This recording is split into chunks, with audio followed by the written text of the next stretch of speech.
Bienvenidas y bienvenidos a este espacio de la revista Unidad Parlamentaria. Hoy tenemos a un invitado de honor, a nuestro amigo, el abogado Alberto Peralta. Gracias por estar aquí, Alberto. Muy buenas noches, muchas gracias y estamos a Gracias. la orden. Hoy estamos frente a un caso muy interesante, pero también complejo, que involucra movimientos accionarios alrededor de concesiones integrales y el contexto financiero, legal y social del servicio del agua en Puebla. Alberto, empecemos por lo básico. En tu artículo mencionas varias noticias aparentemente contradictorias. Una oferta de compra por parte de Manila Water, luego la posible intervención del gobierno de Puebla y después la participación del grupo Hermes. ¿Qué está pasando realmente con el agua en Puebla, Alberto? El servicio público de agua potable y alcantarillado se concesionó a una instancia privada, a una sociedad mercantil, a una compañía. No suelo usar la palabra empresa, pero bueno, a una compañía desde hace como 10 años, por ahí del 2013, en la época de Rafael Moreno Valle. La composición accionaria original de esa, hasta donde sabemos, de esa concesionaria, era en un porcentaje muy alto del grupo Hermes y otro era de de Gutiérrez Cortina, el famoso grupo Butza, de Tétrica Memoria. Se recordará el rescate en la época de Salinas de Gortari de las carreteras. Se recordará un suicidio ahí todavía se llamaba Torre del Hotel de México, no se llamaba World Trade Center en esa época. Es cierto. Esa era la composición accionaria original. En diciembre de 2024, Gutsa vendió sus acciones a un fideicomiso Infra. Es un fideicomiso interesante. En aquel momento, en diciembre del 2024, se llegó a decir que era un fideicomiso que canalizaba inversiones de Afores y por lo tanto de CIEFORES. Y las CIEFORES son sociedades de inversión de capital de riesgo, pero que tienen un manejo específico de las cuentas administradas por Afores, ¿no? Resulta que eso no es cierto, resulta que sí es una sociedad de inversión de capital la encargada del fideicomitente en esta sociedad de inversión, pero no son de Afores. Eso fue en diciembre del 2024 y fue precisamente en el mes de diciembre se destituyó al que era el gerente y presidente del Consejo de Administración, tampoco uso la palabra CEO yo, pero bueno, de esta sociedad anónima que se llamaba Héctor Durán Díaz. Curiosamente en el mes de diciembre, eso es interesante hacerlo notar, porque es cuando habitualmente las sociedades anónimas realizan su asamblea ordinaria, en la que los consejos de administración rinden ante la asamblea de accionistas informe de estados y de balances. Entonces, si hay un cambio del gobierno corporativo, quiere decir que los estados y los balances fueron fatales, ¿no? Se Ujú. vende un paquete accionario importante y al unísono se destituye al presidente del consejo, pues quiere decir que no vienen bien las finanzas de la compañía. Como dirían en la jornada de dientes, en donde lo acredito, en la ley de sociedades mercantiles. Se publicó en el diario oficial desde 1932. ¿Sí? ¿Quedó claro? Ah. Eh, Pasó un año y en diciembre del 25, el diciembre que acaba de pasar, ahora el otro accionista, el mayoritario, el grupo Hermes, ofrece la venta del 75% de sus acciones y se señala un posible comprador que nunca se concretó, que era la compañía Manila Water. Ok. No se concretó. Interesante, ojo, Manila Water tuvo una serie de conflictos muy graves con el cardenal Tagle, que aspiró a suceder al Papa Francisco, muy cercano en la competencia, pues, mejor dicho, ¿verdad? En buen Sí. castellano, a la competencia con respecto al Papa Prevot. De hecho, sustituyó a Prevot en la diócesis especial que dejó a cargo ahí cerca de Roma, ¿no? Y este año llega a su edad de jubilación el obispo de Puebla. ¿Quién va a ser el responsable? ¿Quién va a ser una figura clave en la designación del nuevo obispo, del nuevo gobierno diocesano? El cardenal Tagle. O sea, iba a entrar en conflicto con la Iglesia Católica Universal, este concesionario, por razones obvias. No sé si sepan en la Jornada de Oriente esto. Yo creo que no. Estos señores dijeron que además el fideicomiso Sinfra era chino. Eso sí no está comprobado en ningún lado. Tal no está comprobado en ningún lado que para que un fideicomiso de inversión pueda operar con fondos extranjeros requiere resolución expresa de la Comisión Nacional de Inversiones Extranjeras. Que no lo sepan ellos sí no saben de lo que hablan. Yo sí, ellos no. Eh, en diciembre del 2025 entonces se anuncia esta venta de las acciones de Hermes, se señala una oferta de compra que no se concretiza por parte de Manila Water y posteriormente el gobierno del estado entra al quite diciendo que él compraría ese paquete accionario. Nada más que el monto ofrecido, el monto solicitado por los titulares del paquete accionario, por el grupo Hermes, es de 3.500 millones, 3.600 millones de pesos.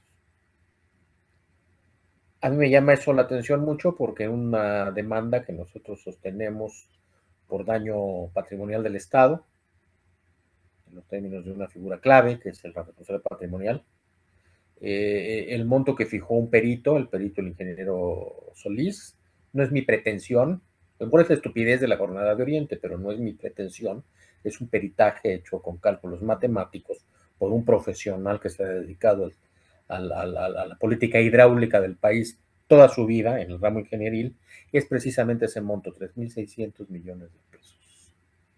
Entonces me llama la atención que es lo que esté pidiendo el grupo Hermes. ¿Qué es lo que compraría el gobierno del estado? Que tampoco se concretó la oferta, por cierto, o al menos no hasta el momento. ¿Qué es lo que estaría comprando el gobierno del estado? Pues la titularidad de las acciones que le darían el control sobre una corporación. ¿Cuáles son los activos de esa corporación? La infraestructura pública para abastecer de agua al municipio de Puebla. O sea, el gobierno estaría comprando sus propios bienes. Su otro activo es el título de concesión otorgado por el mismo gobierno. Tengo para mí la sensación, la certeza de que van a terminar rematando mucho más barata esta compañía, esta composición accionaria. Por una razón, me preguntan que en dónde compruebo yo el desfalco. Bueno, en la oferta de acciones un año y en la oferta de otro paquete accionario al año siguiente, ¿no? En el mes de diciembre, precisamente cuando se llevan a cabo las asambleas ordinarias de las sociedades anónimas que tienen por objeto rendir informes y balances contables. Precisamente eso es su objeto. ¿Dónde está documentado? En la Ley de Sociedades Mercantiles. Desde 1932 se publicó en el Diario Oficial. No sé si lo sepa Aurelio Fernández, pero bueno, así es como está publicado desde 1932. Precisamente ese año, las sociedades mercantiles no tienen por qué coincidir con el ejercicio fiscal, en su ejercicio anual. Normal, no tienen por qué legalmente hacerlo. Suelen hacerlo, o al menos lo hacen siempre, invariablemente, aquellas sociedades que cotizan en la Bolsa Mexicana de Valores y que se inscriben en el Instituto Nacional de Depósito de Valores. Eso, sí. No conozco los estatutos de Agua de Puebla, o alguna vez los tuve por ahí, como no. No sé si tienen fijado el mes de diciembre, pero todo parece indicar que sí, ¿no? Puesto que en los meses de diciembre se dieron los movimientos, tanto del gobierno corporativo de la sociedad, como del anuncio de la venta, eventual venta de su paquete accionario de constitutivo, ¿no? Ambas en el mes de diciembre. Pero además, curiosamente, en el informe del 2025 correspondiente al ejercicio, sí se señaló expresamente que los ingresos brutos durante el ejercicio de 2024 de la empresa concesionaria habían ascendido al 4.8% bruto. Habría que ver cuánto es esto en cifras netas. Y según el propio informe de la sociedad mercantil, equivale a una utilidad del 0.04% en un ejercicio anual en donde la inflación anualizada, la del año pasado, fue del 3.6%. O sea, no sé, los economistas de la UNAM, en la generación de Aurelio Fernández, no sé si sepan que un señor llamado Paul Samuelson ganó el premio Nobel de 1970 de Economía. Y lo ganó por estudiar una cosa que se llaman los rendimientos decrecientes. Si los costos de operación de la empresa han subido y ha habido un aumento generalizado de huelga de pagos por el aumento en las tarifas, el aumento en las tarifas ha estado ahogando a la empresa. Y lo más probable es que si no se cede a estos 3.600 millones de pesos, que más bien parecen un chantaje, pues terminarán rematándolo lo antes posible. Estamos ante una empresa quebrada. Quebrada. Yo sí lo afirmo. Y sí tengo cómo. En la Jornada de Oriente no tienen cómo afirmar que son inversiones chinas, ¿eh? Porque para eso se requiere una resolución de la Comisión Nacional de Inversiones Extranjeras, que no existe. Eso sí, no existe. Ellos sí no saben de lo que hablan.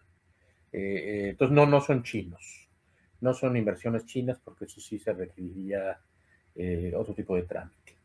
Nosotros hemos señalado por el nuevo presidente del Consejo de Administración, el nuevo director de la empresa concesionaria que sustituyó a, a Durán Díaz, que es el señor Jordi Bosch, o Bosch, se pronunciará en buen catalán, ¿no? Jordi Bosch, bueno, su apellido de amplia prosapia catalana, ¿no? Habría que recordar simplemente a su ancestro, ¿no? El mariscal Milán de Bosch, el jefe de la Brigada Azul en el frente ruso, ¿no? O sea, tiene ribetes nazis, la actual fundación, la actual composición accionaria. Él mismo señala que viene de Aguas de Barcelona. En Aguas de Barcelona me pueden decir que tampoco hay registros de una relación, de una vinculación entre Agua de Puebla y Axbar. Por lo tanto, la Caixa de Barcelona, con su tétrica historia desde la era del franquismo. Pero ahí hay una cosa que no se necesita registrar. Se llaman contratos de asociación en participación. Así se llaman, ¿eh? Digo, para que se enteren. Que aquí se deducen por inducción, ¿eh? Que no sé si sepan, es una forma de investigar. No sé si sepan, no sé si estén conscientes, pero aquí en China es una forma de investigar. Pero bueno, y además no me han desmentido en un año y medio diciendo que está relacionado con Aguas de Barcelona, este consorcio. Entonces ese es el panorama que tenemos de la situación de una empresa que hoy, junto con la instancia reguladora, que es el Sistema Operador de Agua Potable, que es contra quien dirijo yo la demanda por la extinción de un manantial, por una razón. Bueno, el que iba a concluir la idea. Estos comparecen hoy ante el Congreso del Estado, ante el Congreso del Estado de Puebla, ante la Comisión de Hacienda y la Comisión de Patrimonio Municipal, sin que ningún planteamiento de los miembros del Congreso haya girado en torno a indagar la situación, a cabalidad la situación financiera de la concesionaria. Puede pensarse que eso es de un particular, bueno, un particular es el que está compareciendo. También es el que fue citado a comparecer. ¿Y qué es lo que nos puede importar si no somos los accionistas? Pues mucho, ¿eh? Precisamente la regulación de la economía consiste en muchas ocasiones qué sucede con los consorcios privados. Sobre todo cuando ese consorcio privado presta un servicio público, como está definido en el 115, el suministro de agua potable y de alcantarillado en los municipios que conforman el país. Bueno, esa es la idea. Me parece muy grave que no se haya abordado este aspecto. Nosotros sí lo publicamos en tiempo. Pues, quieren decir que no saben, que no está documentado. Hay que leer la ley de sociedades mercantiles de vez en cuando, ¿no? Y hay que saber entender lo que son las cosas. Le dicen documentado a lo que no está, lo que viene en un boletín de prensa del propio interesado. Eso no es investigar, ¿eh? Eso no es saber lo que son las cosas. Y bueno, un problema, un quebranto financiero puede ser muy grave. Y puede ser la oportunidad para que se dé esta adquisición por parte del gobierno del estado a un precio de remate. Ojo, lo que podría interesarle al gobierno del estado en participar en la compra de este paquete accionario es para no pagar una eventual indemnización por retirar la concesión. Indemnización que no es forzosa siempre, ¿eh? Es forzosa si se retira de manera arbitraria una concesión. Pero si hay incumplimiento en la prestación del servicio, opera la revocación, la reversión se llama en derecho administrativo. Derecho administrativo.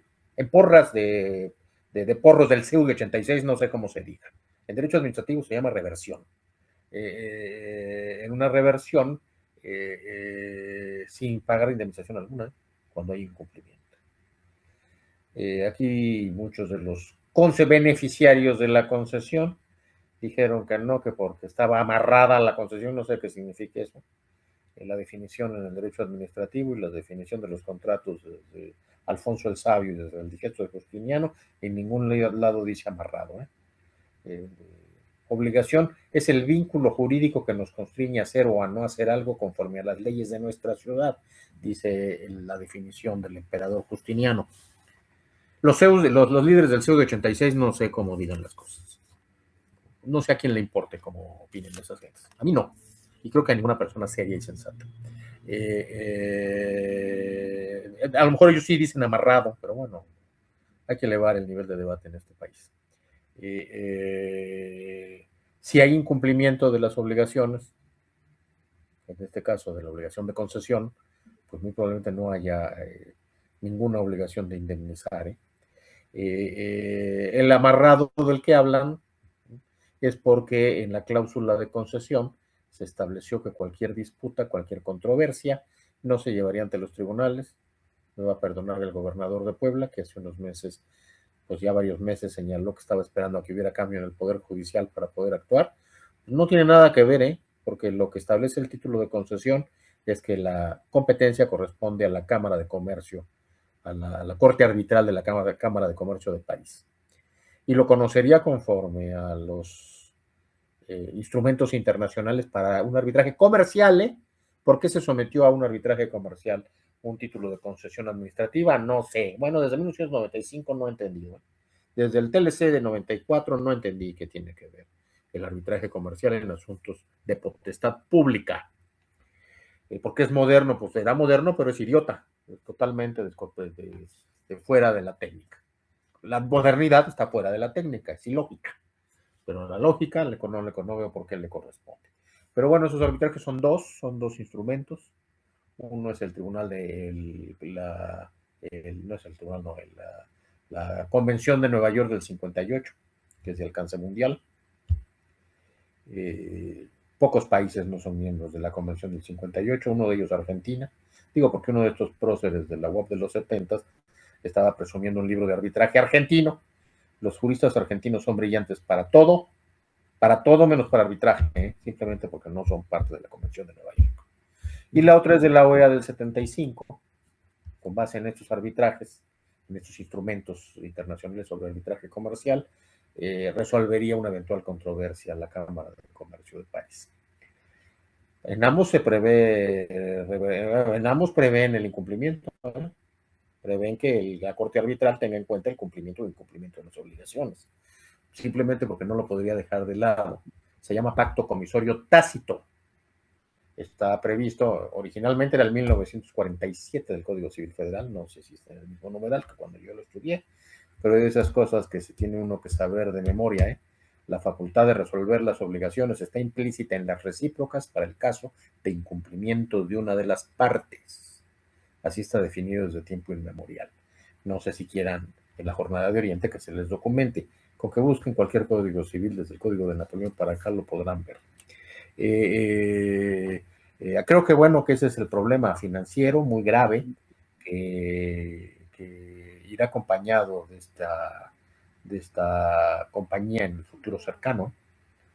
La comparecencia de hoy se habla de muchas cosas, de un desfalco por parte del anterior director del sistema operador, que es el órgano regulador de la empresa concesionaria, de la sociedad concesionaria. Se habla de extorsión por parte de los funcionarios de este sistema operador hacia restaurantes sobre todo. Me llama la atención porque en un otro amparo que promovimos contra el SOAPAP, precisamente el sistema operador dice que ellos no se dedicaban ya a regular desde que se concesionó. Entonces, ¿cómo le hacen para extorsionar? Claro. ¿Sí me explicó? Sí. Bueno, hubo un amparo y si tú me viniste a cerrar a clausurar el agua, eso no lo puedes hacer porque violas el artículo 4 constitucional. La ley de aguas del Estado de Puebla prevé además que el SOAPAP puede cortar el agua, lo cual pues, viola el artículo 4, el derecho al agua, sin que la ley prevé audiencia, viola el 14. Y ante el amparo, como autoridad responsable, fue a Pablo que declaró, desde que se concesionó en 2013 yo no me dedico a hacer regulaciones. Me llama la atención en la comparecencia de hoy que hablen, que haya salido a relucir, que diversas empresas restauranteras se quejan de extorsión por parte de su APAP, que se supone que ya no hace regulaciones. Entonces, ¿cómo extorsionan? De plano, abiertamente pues ahora sí que a la torera, y lo cual es ya abiertamente criminógeno, ¿no? Abiertamente criminógeno lo que está dándose en torno a la prestación del servicio público de agua. Creo que Puebla, menciono Puebla porque es el caso que yo estoy viendo, pero creo que es un caso, un estudio de caso que puede reproducirse en muchas partes del país, si no es el que en mismo todo, esquema. si no es que en todo el país.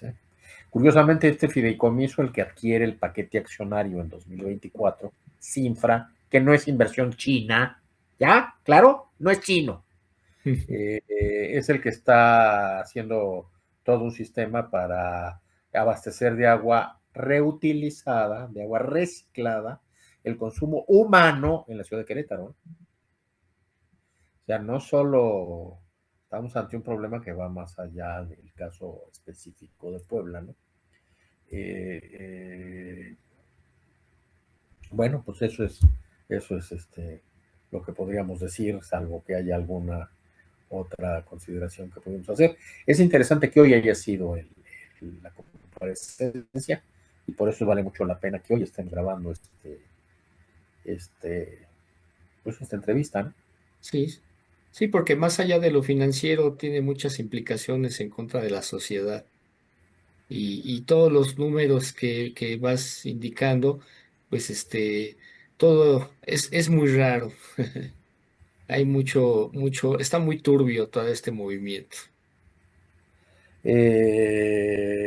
Bueno, ¿por qué turbio? Por lo de que se haya hecho una oferta de compra, de venta, que se haya concretado una venta y después se haya hecho al año siguiente una oferta de compra de las acciones, o qué es lo que ves turbio en lo específico, a ver si yo puedo aportar algo. Pues en el caso de que las entradas de dinero han aumentado y la utilidad ha disminuido, ¿no? O sea, ahí se Pero ha ve como una aumentado, fuga, bueno, ahí sí es interesante, aumentó 4.8%, que es muy porque han poco, venido, ¿no? porque han venido en aumento las tarifas. Ok. Pero por eso mencionaba yo a Paul Samuelson y a los rendimientos decrecientes. Si aumentas cada vez las tarifas, en vez de tener mayores ingresos, se desploman, porque hay, en este caso, huelga de pagos. Hay Ok. una moratoria, no se dice impago, una moratoria generalizada, bueno, no generalizada, pero sí muy extendida, de usuarios. Entonces, el aumento en las tarifas ha disminuido los ingresos.